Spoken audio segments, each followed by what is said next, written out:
Two streaming giants, Apple TV Plus and Roku Channel, each promising big entertainment. But which one really delivers?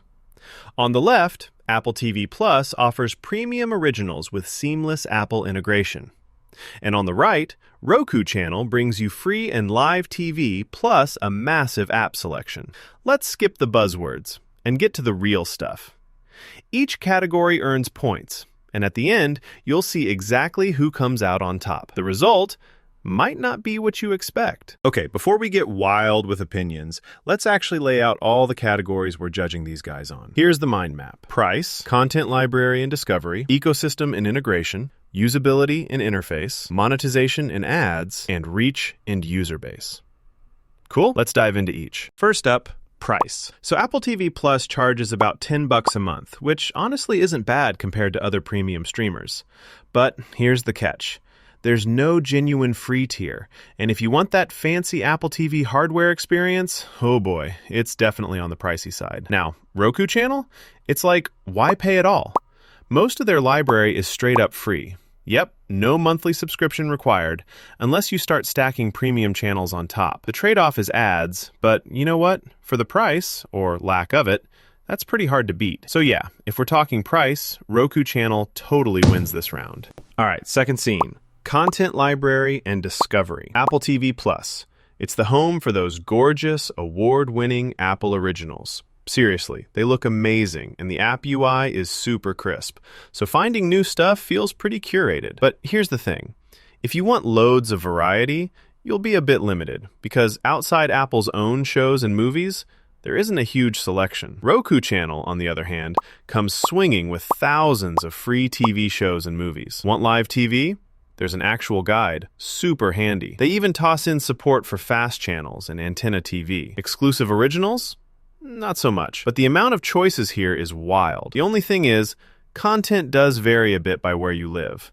So yeah, Roku Channel takes the win again for sheer library and discovery features. Next, we're diving into ecosystem and integration. This is where Apple TV Plus really flexes. The integration with everything Apple is just, honestly, chef's kiss. AirPlay, Siri, HomeKit, Apple One bundles, it all works so seamlessly, especially if you're wrapped up in the Apple universe.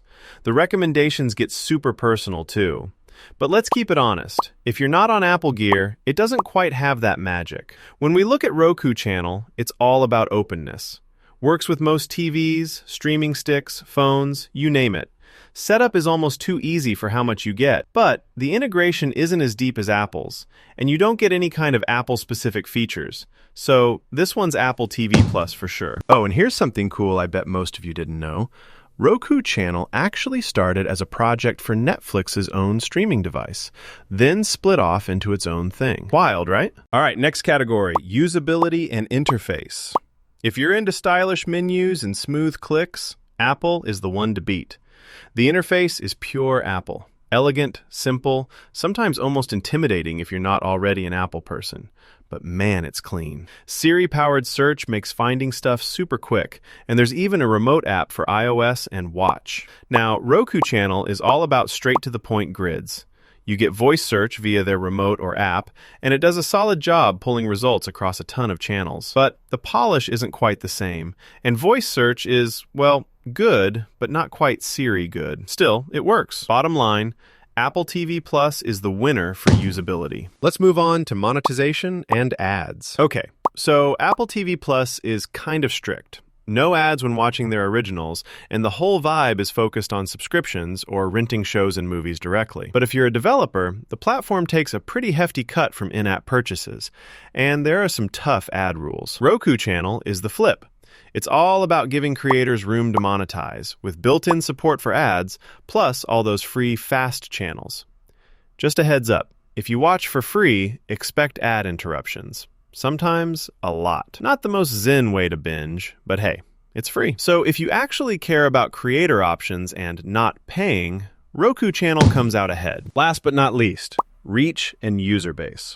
So Apple TV Plus pulls in about 25 million paid subscribers, and a total user base somewhere around 50 million based on last year's numbers. Pretty solid. Except you usually need an Apple device or app, so it's a bit niche. But check this out. Roku Channel has more than 80 million active accounts around the globe as of 2024. That's huge. Although, outside the US, things get a little patchy. Still, if we're looking at overall reach and who's watching, Roku Channel is the clear winner. Let's get a quick visual. Here's the radar chart for how these two stack across all our categories: price, content library, ecosystem, usability, ads, and reach. A lot of wins for Roku Channel, especially on everything free and wide-reaching, but some shining spots from Apple on integration and polish. So, where does this leave us? If you're totally about premium, ad-free shows and you want everything perfectly tied with your Apple devices, Apple TV Plus is just kind of unbeatable. But if you like choices, live TV, don't want to pay every month, and you want to watch on anything, the Roku Channel is basically the king of free streaming. Honestly, most people will find Roku Channel is the easier win unless you really live in Apple's world. All right, that's it from me. If you found this whole streaming face-off guide useful, let me know below what you want compared next. See you soon.